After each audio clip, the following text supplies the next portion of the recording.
The alarm bells screamed through the corridors of Veltar Station as emergency lights bathed everything in red. Station Administrator Bora rushed to the docking bay control room, her blue skin pale with worry. Through the massive viewing window, she could see a human ship limping toward their station. Black smoke poured from its engines and sparks flew from damaged hull plates. "How bad is it?" Bora asked the docking controller. "Very bad. Their engines are dying and life support is failing. They have maybe 10 minutes before complete system shutdown." The ship was called Soul's Pride, according to the weak distress signal they managed to send. It was a small cargo vessel, the kind that independent human traders used to move goods between the outer colonies. These humans were far from their home territory, further than most of their kind had ever traveled. Inside the dying ship, Jiho gripped the control stick with shaking hands. Sweat dripped down his face as he fought to keep the ship steady. Behind him, his friend and co-pilot Daeho lay unconscious on the floor. Blood soaked through the bandages Jiho had wrapped around Daeho's chest and arm. The engine explosion had thrown Daeho across the cargo bay, and sharp metal had cut him badly. "Come on, just a little further," Jiho whispered to his ship. The Soul's Pride had been his father's ship, and his grandfather's before that. 3 generations of his family had trusted their lives to this vessel. Now it was dying just like his best friend. The docking bay doors opened, and Jiho guided his ship inside. The moment the Soul's Pride touched down, it shuddered and went completely dark. All power was gone. Jiho sat in the darkness for a moment, breathing hard. They had made it, but barely. Emergency crews surrounded the ship as Jiho opened the airlock.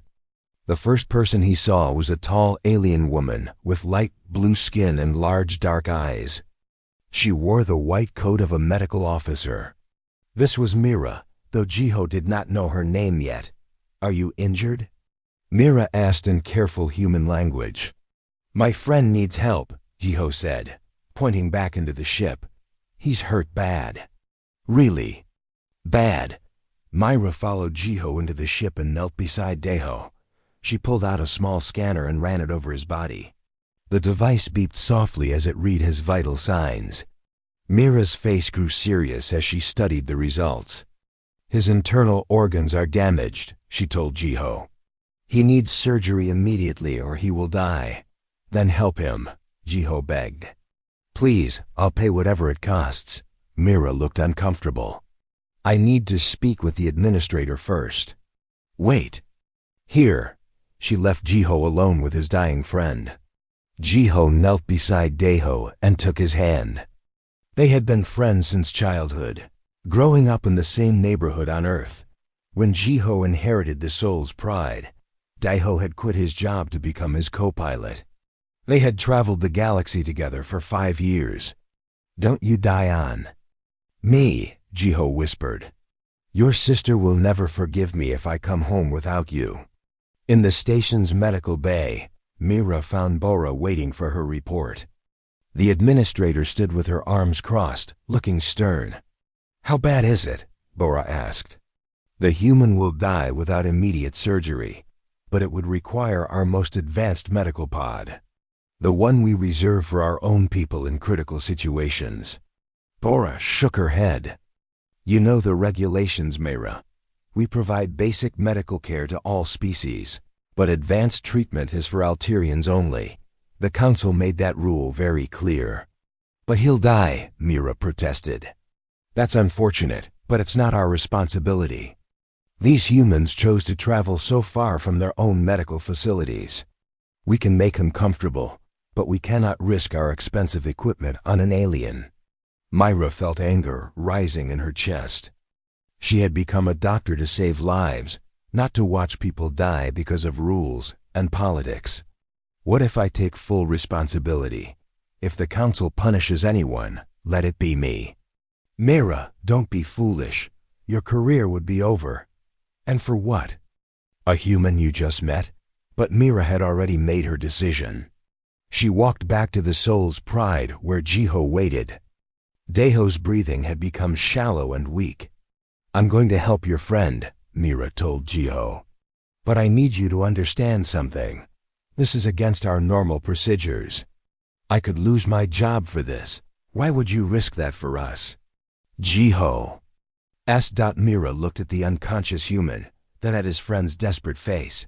"Because it's the right thing to do." Working quickly, Mira and her medical team moved Daeho to the advanced medical pod. The machine was a marvel of Alterian technology, capable of repairing damage that would be fatal with lesser equipment. As Daeho was sealed inside the pod, Jiho watched through the transparent cover. "How long will it take?" he asked. 3 days. "For the surgery, then 2 weeks of recovery," Mira replied. "The pod will rebuild his damaged organs cell by cell."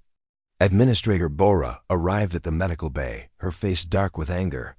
"Mira, what have you done?" "I saved a life," Mira said simply. "You violated direct orders from the Alterian Council." "Do you understand what this means?" "Yes," Mira replied. "And I would do it again." Bora stared at her for a long moment, then looked at Jiho. The human was watching his friend in the medical pod, tears running down his face. For the first time in years, Bora felt a flutter of doubt about the rules she enforced so strictly. Over the next 3 days, Jiho rarely left the medical bay. He slept in a chair beside the pod and ate the simple food that station workers brought. Mira checked on Daeho regularly, adjusting the pod settings and monitoring his progress. "Your friend is strong," she told Jiho on the second day. "His body is responding well to the treatment." "He's the strongest person I know," Jiho replied. "When we were kids, he once carried me home on his back when I broke my leg." 2 kilometers through the city, Mira smiled. "You care about each other." "Very much. He's like a brother to me. My family took him in when his parents died. We've been together ever since." As Mira learned more about the 2 humans, she began to understand something about their species that the official reports had missed. Humans formed bonds that went deeper than simple friendship or business partnership. They truly cared for each other in ways that touched her heart. On the 3rd day, the medical pod opened with a soft hiss. Daeho's eyes fluttered open, and he looked around in confusion. "Jiho," he said weakly. "I'm here, brother," Jiho replied, gripping his friend's hand. "You're going to be okay." Daeho tried to sit up, but Mira gently pushed him back down. "Rest," she said. "You need time to fully heal." As Daeho recovered, Jiho faced a new problem. The soul's pride was badly damaged and would need expensive repairs. Even worse, their communication equipment was destroyed, so they could not contact Earth for help. They were stranded on Veltar Station with no way to pay for repairs or passage home, but they were alive, and for now that was enough. Neither Jiho nor Mira knew that this simple act of kindness would one day change the fate of the entire galaxy. They only knew that sometimes doing the right thing requires taking a risk, and sometimes the universe rewards such courage in ways no one could imagine. 2 weeks had passed since Daeho's surgery, and he was finally able to walk around the medical bay. His movements were slow and careful, but the color had returned to his face. Jiho stayed close to his friend, ready to help if needed. "The doctors on Earth said I would never fully recover from injuries like these," Daeho told Mira as she checked his healing progress. "Your medical pod worked miracles." Mira smiled as she looked at the scanner results. "Alterian medicine is advanced, but your body did most of the work. Humans heal faster than we expected." While Daeho recovered, Jiho had been working around the station to pay for the medical treatment and ship repairs. The Soul's Pride needed new engines, a communication array, and hull repairs. The cost was enormous, more than Jiho could ever afford. Every day, he cleaned the docking bays, carried supplies, and helped with maintenance work. The Alterian workers were surprised by how hard he worked and how quickly he learned their systems. Humans, they discovered, were very good at solving problems with whatever tools they could find. Hyen was a young, Alterian engineer who worked in the station's technical department. He had been watching Jiho work and was impressed by the humans' creative solutions to difficult problems. "Your species thinks differently than ours," Hyen told Jiho during a break. "We follow procedures exactly, but you find new ways to do things." "We have to," Jiho replied, wiping sweat from his forehead. "Human technology isn't as advanced as yours, so we learn to make things work with what we have." That afternoon, disaster struck the station. The primary water recycling system failed completely, shutting down the supply of clean water to over 3,000 residents. Without water, the station would have to evacuate within days. Bora called an emergency meeting of all technical staff. The repair crews had been working for hours but could not fix the complex system. The backup recycling unit was too small to handle the station's needs. "We need to contact the homeworld for replacement parts," the chief engineer reported. "But it will take 2 weeks for a supply ship to reach us." "We don't have 2 weeks," Bora said grimly. "We have maybe 4 days before we must evacuate." Jiho had been listening from the back of the room. He raised his hand hesitantly. "May I look at the broken system?" The Alterian engineers looked at each other with doubt. What could a human cargo pilot know about their advanced technology? "Let him try," Hyen said. "He has fixed several problems around the station that we couldn't solve." Bora nodded reluctantly. "Show him the system, but don't let him break anything else." Jiho spent 3 hours studying the water recycling plant. The system was incredibly complex, with dozens of filtration stages, purification chambers, and control circuits.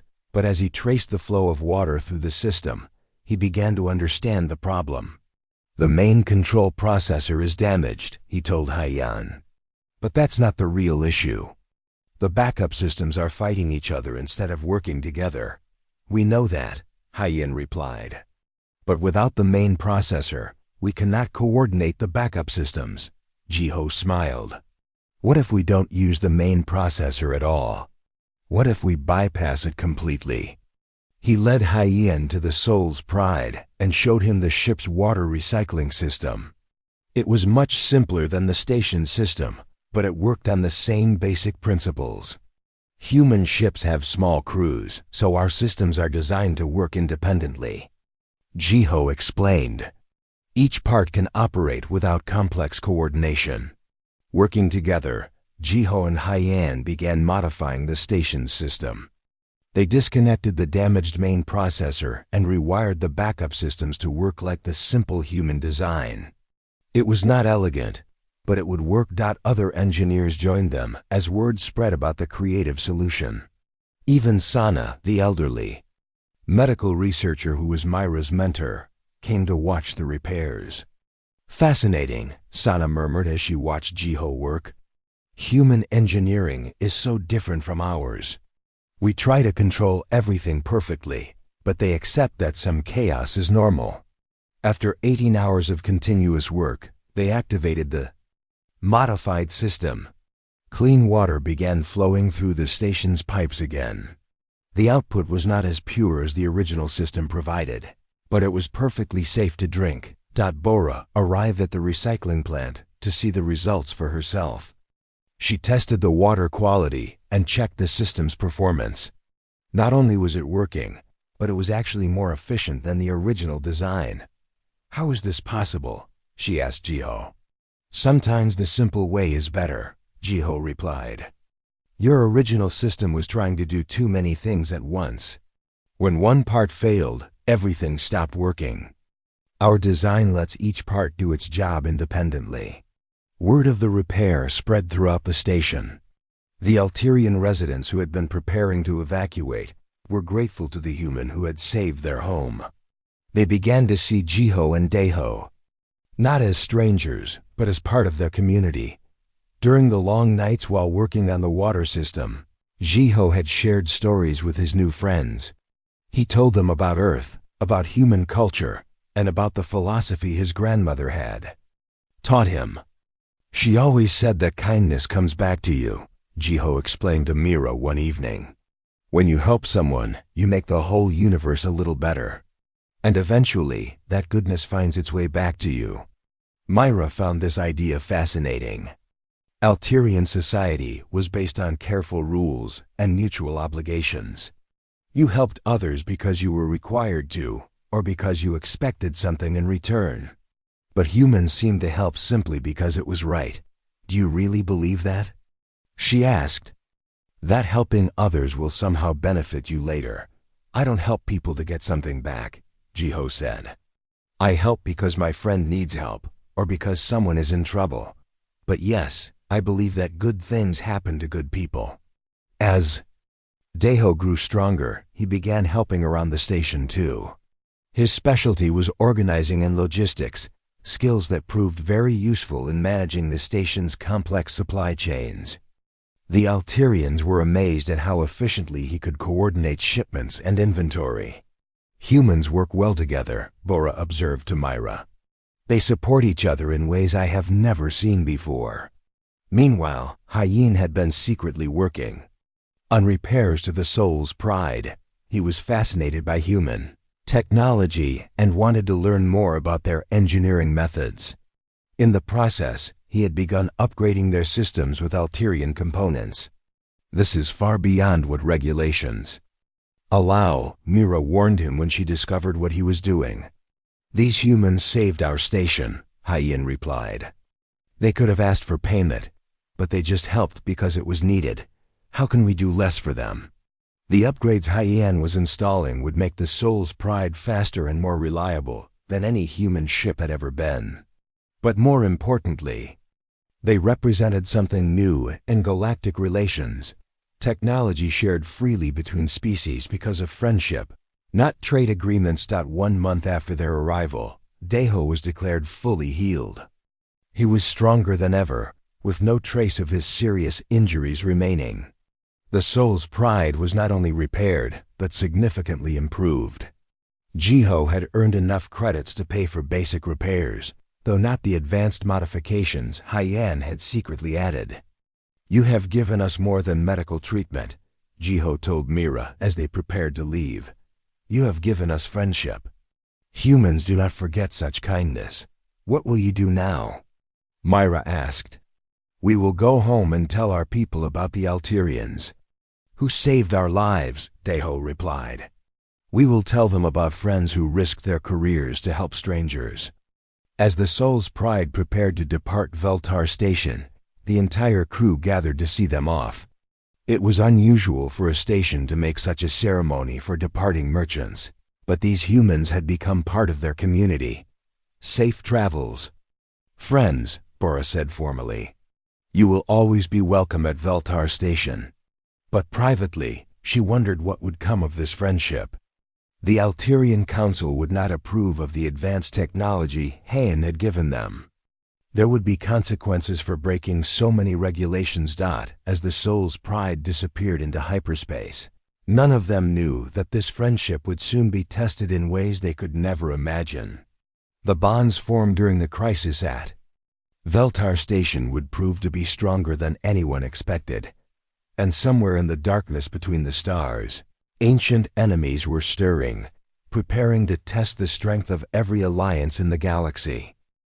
6 months after leaving Veltar Station, Jiho and Daeho had become celebrities in human space. Their stories spread from colony to colony, told in bars, marketplaces, and family gatherings across dozens of worlds. The tale of the Alterians who risked everything to save a human life touched something deep in the human spirit. On Earth, in the capital city of New Geneva, Admiral Rena sat in her office reading the latest intelligence reports. The story of Veltar Station had reached the highest levels of human government, and everyone wanted to know more about these Alterians who had shown such unexpected kindness. Have we made contact with their government? Admiral Rena asked her aide, Captain Kiwan. We sent diplomatic messages, but they have not responded, Kiwan replied. The Galactic Council advised them against formal relations with humanity. They consider us too new to space travel to be reliable partners. Admiral Rena frowned. The Galactic Council was dominated by three ancient species who had controlled interstellar politics for thousands of years. They saw newer species like humans as children who needed guidance and control. What about unofficial contact? She asked. We have been trading with individual Alterian merchants, and the relationships are good. But their government follows council guidance on political matters. Meanwhile, on Veltar Station, Bora faced increasing pressure from the Alterian High Command. Reports of her station's unauthorized aid to humans had reached the homeworld, and the council was not pleased. You violated direct orders, High Commander Nari told her over the communication link. Advanced medical treatment was provided to aliens without proper authorization. Restricted technology was shared with a primitive species. They saved our station, Bora replied firmly. When our water system failed, the human engineer found a solution that our own experts could not. They asked for nothing in return. That is irrelevant. The rules exist for good reasons. The Council has worked for centuries to maintain order in the galaxy. When minor species start expecting special treatment, it destabilizes everything. Bora looked out at her station, where Alterian and human merchants now traded regularly. The humans had kept their promise to spread word about Alterian kindness, and business was booming. More importantly, she had seen how the two species worked together, solving problems that neither could handle alone. With respect, Commander. Maybe the old ways are not always the best ways, Bora said carefully. Nari's image on the screen showed her displeasure clearly. You are walking a dangerous path, Administrator. The Council is considering your replacement. After the call ended, Bora sat alone in her office, thinking about the choice ahead of her. She could follow orders, restrict contact with humans, and probably keep her job. Or she could trust in the friendship that had grown between her people and the humans. The decision was made for her when the emergency alarm started ringing again. Deep space monitoring stations had detected something terrifying approaching from the galaxy's outer rim. Massive ships, unlike anything in the databases, were moving toward inhabited systems. They left nothing but empty space behind them, consuming entire worlds as they advanced. The first system to fall was Kelthera, home to 12 billion Korthak citizens. The attack came without warning. When the defense fleets arrived, they found nothing but empty space where 4 planets used to orbit. The attackers had somehow consumed the entire system, leaving only debris and radiation. Within days, 2 more systems fell. The pattern was always the same: sudden attack, total destruction, complete consumption of all matter in the system. The attackers became known as the Devourers, and panic spread across the galaxy. Emergency sessions of the Galactic Council were called. The 3 dominant species, Zilithians, Korthak, and the Stellar Confederation, mobilized their war fleets. But their first battles with the Devourers ended in disaster. The enemy ships seemed to absorb energy weapons and grow stronger with each attack. On Earth, the human leadership watched the reports with growing alarm. War correspondent Junho had managed to get footage from the battle zones, and the images were terrifying. The Devourer ships looked like massive mechanical spiders, tearing apart everything they touched. How long before they reach human space?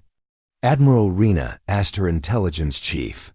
At their current rate of advance, maybe 6 months, came the grim reply.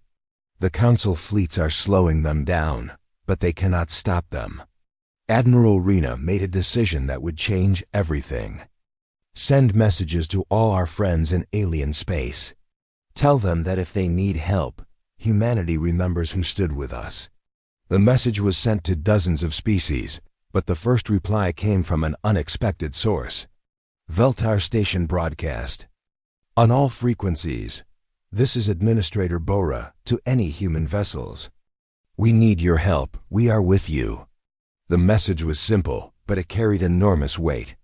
An Alterian station administrator was openly defying the Galactic Council to ask for human aid. Within hours, similar messages came from other Alterian facilities across the galaxy. High Commander Neri contacted Bora immediately, her face dark with anger. "What have you done? You have committed treason against the Alterian state."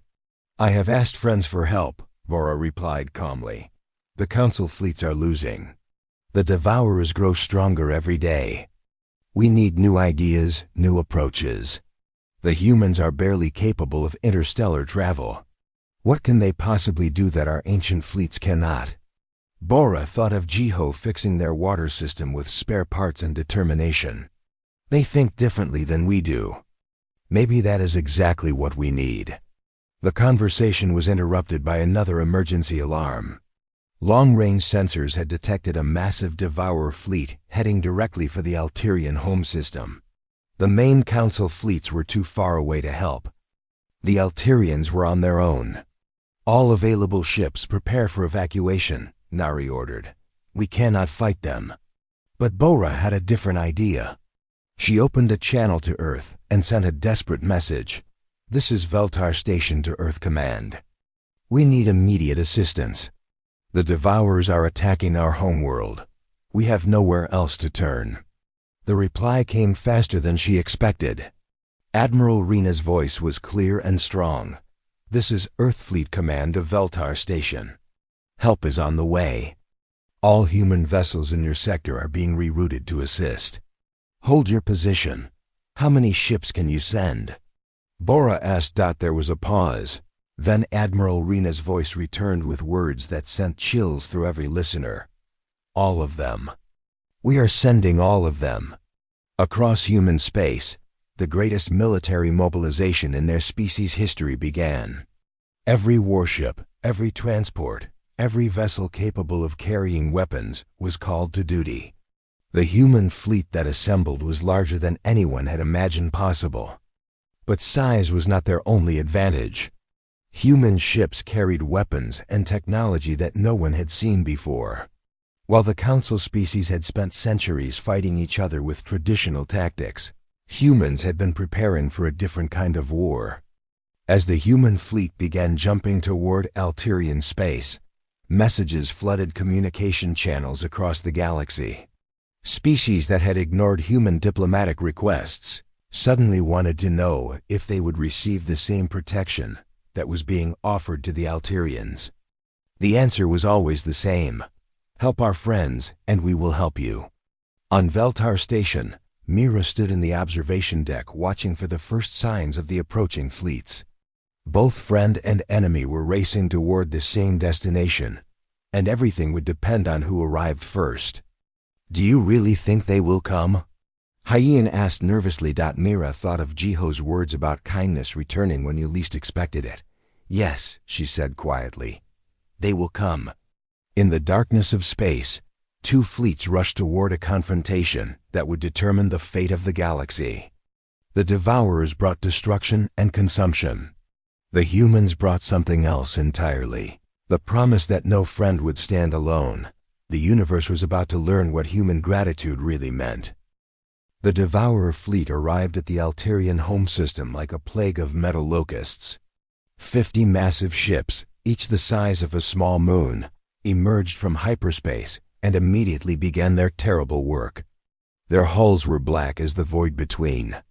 Stars, covered in spines and mechanical tentacles that reached out to grab anything they could consume. On the planet Alteria Prime, 20 billion people looked up at their skies and saw death approaching. The orbital defense platforms opened fire immediately, sending streams of energy weapons toward the approaching enemy. The weapons struck the Devourer ships and simply disappeared, absorbed into their hulls like water into sand.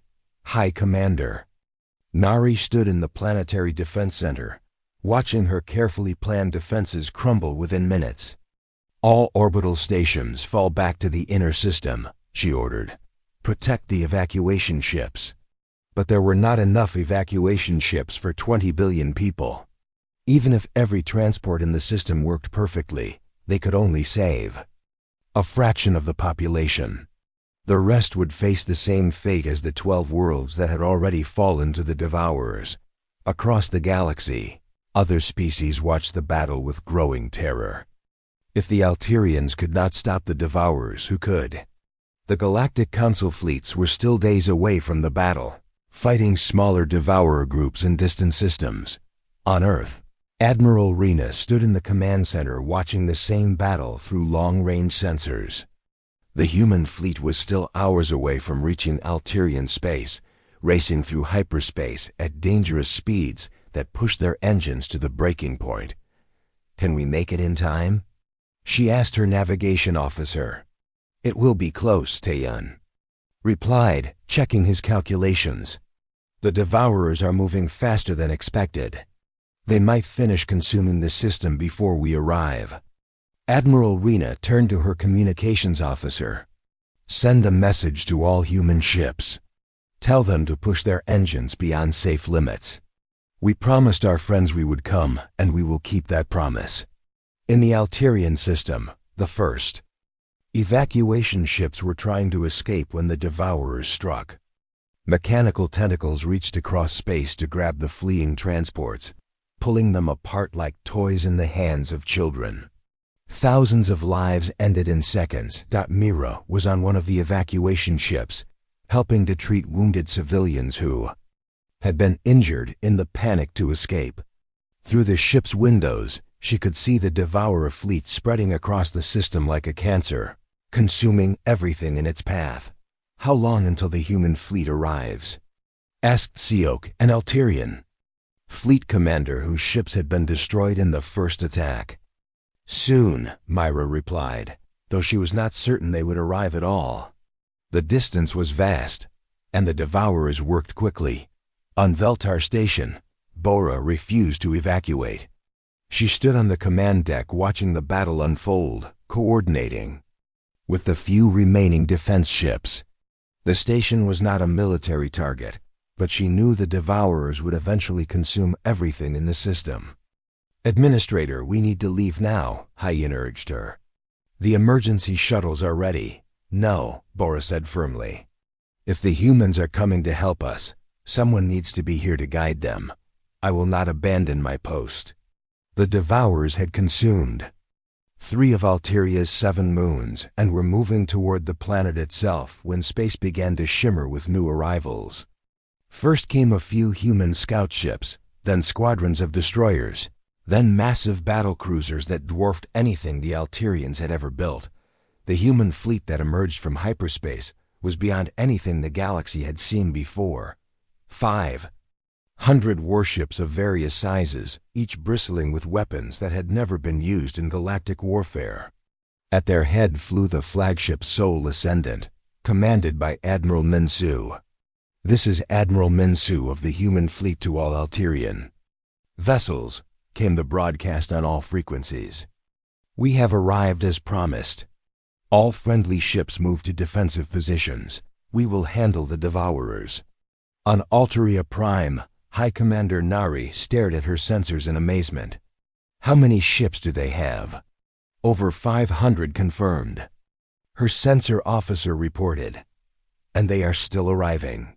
The human ships moved with coordination that impressed even the experienced Alterian commanders. Instead of charging directly at the Devourers like the Council fleets had done, they spread out in complex patterns that seemed random but were clearly planned. "All ships, activate Quantum Web Protocol," Admiral Minsu ordered. Suddenly, every human ship began glowing with a strange blue energy. Lines of light connected ship to ship, creating a web of energy that spanned the entire system. The Alterians had never seen anything like it. The first human attack came not from weapons, but from the quantum web itself. The energy network surrounding the Devourer fleet began to pulse, and something impossible happened. The mechanical creatures that had absorbed every weapon fired at them began to weaken and slow down. "What are they doing?" Seok asked in amazement. Captain Yuna, commanding the human dreadnought Inshin, answered over the communication channel. "We are turning their greatest strength against them. They absorb energy, so we are giving them more energy than they can handle." The quantum web pulsed again, and the largest Devourer ship began to convulse. Its mechanical tentacles writhed as systems overloaded throughout its massive hull. For the first time since the war began, a Devourer ship was showing signs of damage. Impossible, High Commander Nari whispered. Nothing has ever hurt them before. The human fleet pressed their advantage. While the quantum web held the Devourers in place, specialized attack ships moved in close. These vessels fired not energy weapons, but solid projectiles that punched through the weakened Devourer hulls like bullets through paper. Jiho was there, commanding his modified cargo ship Soul's Pride, the vessel that had once limped into Veltar Station as a wreck now moved with the grace of a predator. The Alterian upgrades Haiyan had secretly installed allowed it to keep pace with the newest human warships. Soul's Pride to Veltar Station, Jiho called out as his ship passed the station. We told you we would remember your kindness. Jiho, is that really you? Bora responded, her voice filled with emotion. We came back for our friends, Deho added from the co-pilot seat. No one fights alone while humans live. The battle raged for 6 hours. The Devourers fought with desperate fury as their consumption ability was turned against them. Their mechanical forms, designed to absorb and process energy, could not handle the massive overload the quantum web provided. One by one, the great consumer ships began to break apart. Their hulls split open, spilling mechanical debris across space. For the first time in the war, the Devourers were the ones being consumed, but victory came at a cost. Several human ships were destroyed when they moved too close to dying Devourer vessels. The enemy's death throes were nearly as dangerous as their attacks. When the last Devourer ship finally went dark, a strange silence fell over the system. The mechanical roar that had filled space for hours was gone, replaced by the quiet hum of human ships maintaining their quantum web. All Devourer vessels destroyed, Admiral Minsu reported. Alterian system is secure. Across the galaxy, other species listened to the battle reports with amazement. The unstoppable Devourers had been stopped. The humans, considered a minor species by the Galactic Council, had achieved what the ancient fleets could not. On Alteria Prime, spontaneous celebrations broke out in the streets. 20 billion people had been saved by strangers who had traveled across the galaxy to help them. The debt of gratitude would never be forgotten. High Commander Nari contacted the human flagship directly. Admiral Minsu, the Alterian people owe you a debt that can never be repaid. No debt exists between friends. Admiral Minsu replied. Your people saved human lives when they had no reason to help us. We simply returned the favor. As rescue ships began evacuating the remaining civilians and the human fleet prepared to pursue the other Devourer groups, Mira made her way to Veltar Station. She found Bora still at her post, tears streaming down her blue face. They came. Bora said quietly, they really came. Did you ever doubt they would? Mira asked. Bora shook her head. After I met Jiho and Deho, I knew that humans keep their promises. I just did not expect them to keep this one so well. The war against the Devourers was far from over, but something fundamental had changed in the galaxy. A new alliance had been forged in battle, one based not on treaties or trade agreements, but on friendship and mutual respect. And in the depths of space, the remaining Devourer fleets sensed that their easy conquest had become much more difficult. The galaxy had found defenders they had not expected. 3 months after the Battle of Alteria, the galaxy was a very different place. The human fleet had not stopped after saving one system. They had spread across every sector where Devourer attacks were reported, bringing their quantum web technology and their promise that no friend would stand alone. The results were beyond what anyone had imagined. The Devourers, who had seemed unstoppable for so long, were being pushed back system by system. Their ability to consume energy, once their greatest weapon, had become their greatest weakness when faced with human quantum technology. On Earth, President Minsu stood before the Global Assembly to address the human people. The man who had once been an admiral now carried the weight of leading humanity into a new age of galactic politics. "We did not seek to become leaders in this galaxy," he told the assembled representatives. "We only sought to help our friends. But sometimes doing the right thing changes everything around you." The change was visible everywhere. Species that had never spoken to humans before were sending diplomatic missions to Earth. The Galactic Council, which had dismissed humanity as too primitive for serious consideration, now begged for human protection against the remaining devourer. Fleets, but the most significant change was happening at Veltar Station, which had become the unofficial headquarters of the new Terran-Alterian alliance. The small trading post that had once been on the edge of nowhere was now the center of galactic politics. Bora had been promoted to Director of Interspecies Relations, a new position created specifically for her. She worked from the same office where she had once worried about violating regulations to save a human life. Now those same regulations were being rewritten to encourage the kind of cooperation that had saved the galaxy. "The new embassy construction is ahead of schedule," Hyen reported during their morning briefing. 12 species have requested permanent diplomatic missions here. "What about the council species?" Bora asked. "The Zilithians and Korthak have both submitted formal requests to join the alliance. The Stellar Confederation is still debating, but their military advisors are strongly recommending it." Bora smiled at the irony. The ancient species that had once looked down on humans and Alterians were now asking to join their alliance. Fear of the Devourers had shown them that the old ways of thinking were no longer sufficient. Meanwhile, in the medical bay that had started everything, Mira was training human doctors in Alterian medical techniques.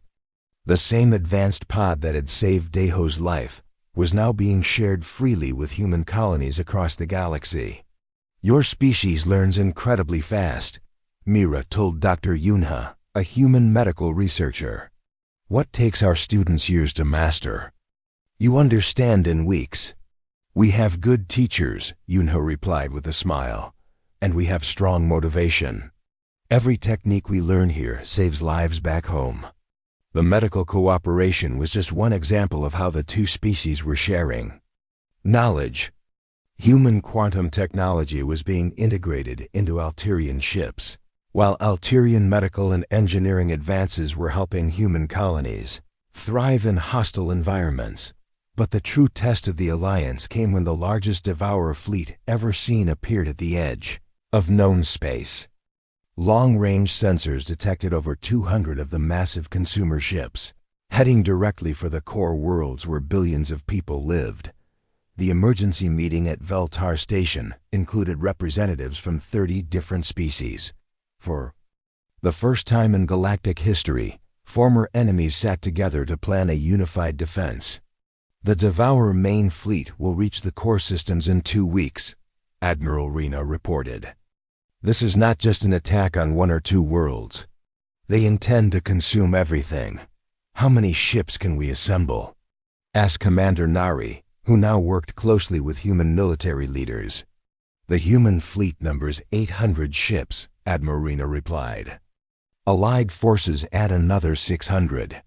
But the Devourers have never assembled in such numbers before. We do not know if our quantum web technology will work against so many ships at once." Jiho, who had been promoted to Captain of Diplomatic Relations, raised his hand. "What if we think about this differently? Instead of trying to destroy all their ships, what if we turn them against each other?" The room fell silent as everyone considered this idea. It was typical human thinking. Instead of meeting force with force, find a way to make the enemy defeat itself. "Explain," Admiral Rena said. "The Devourers consume energy to grow stronger," Jiho continued. "But what happens if we make them consume each other? If we can overload their absorption ability and redirect it, they might start feeding on their own fleet." Double quotes. Dr. Yunha stood up excitedly. "It could work. We have been studying the Devourer remains from previous battles. Their energy absorption systems are connected across short ranges. If we disrupt those connections at the right moment, they would start draining energy from each other instead of from our weapons. Hyen finished. The plan that emerged was ambitious beyond anything ever attempted. The entire Allied fleet would coordinate their quantum webs to create a massive energy field around the Devourer fleet. At the critical moment, they would reverse the fields. Polarity, forcing the Devourers to consume their own energy network. 2 weeks later, the greatest battle in galactic history began at the edge of the Nexus system.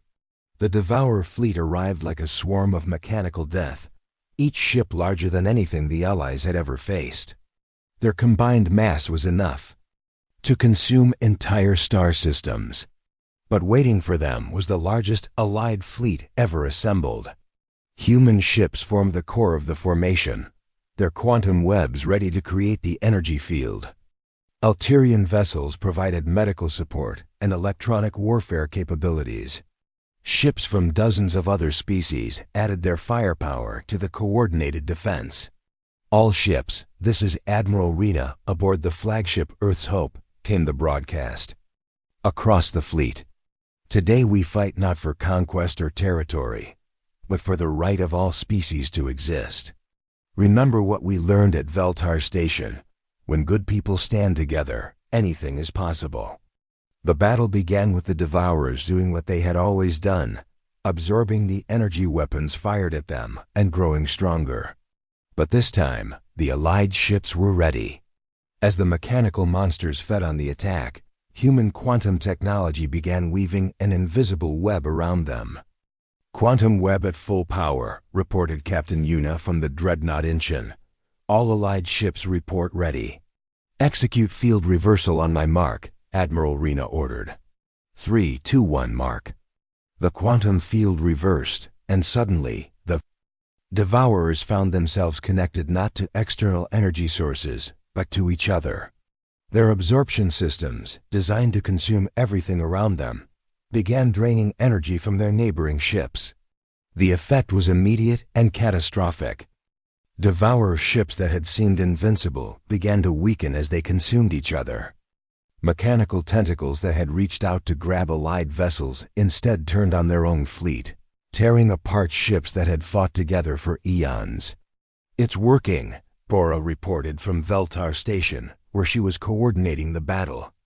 "The Devourer fleet is collapsing." Within 4 hours, the greatest threat the galaxy had ever known was destroying itself. The 200 massive ships that had threatened to consume everything became twisted wreckage drifting in space. The Devourer menace was finally ended. In the aftermath of the victory, representatives from every species in the galaxy gathered at Veltar Station for the signing of the Galactic Cooperation Treaty. The document established new principles for interspecies relations based on mutual aid and shared knowledge rather than domination and control. The ceremony took place in the same docking bay where Jiho had once landed his dying ship. A memorial wall now honored all those who had died fighting the Devourers, but at its center was a simple plaque that read, "Dedicated to the power of friendship to change the universe." Jiho and Deho stood together watching the ceremony, their ship Soul's Pride docked nearby. The vessel that had once been a simple cargo hauler was now equipped with the finest technology two species could provide, a symbol of what cooperation could achieve. "Do you think our grandmother was right?" Deho asked quietly. "About kindness coming back to you?" Jiho looked around at the hundreds of species representatives who had come to celebrate their alliance. Former enemies worked together, sharing knowledge and resources that would benefit everyone. The galaxy had become a better place because a few people had chosen to help strangers in need. "I think she was right," Jiho replied. "But I don't think even she imagined it would come back like this." Mira approached them, wearing the insignia of the new Galactic Medical Council. "The treaty is signed," she announced. Veltar Station is officially designated as the capital of the new Galactic Alliance. From a simple trading post to the center of the galaxy, Bora said, joining the group. All because two humans needed help and we decided to give it. As the celebration continued around them, the four friends looked out at the stars through the docking bay windows. Somewhere out there, new species were taking their first steps into space, and new friendships were being formed. The galaxy had learned that the greatest fleets were not built of ships and weapons, but of the bonds between those who chose to stand together. The age of cooperation had begun, and it all started with one simple act of kindness at a remote station called Veltar,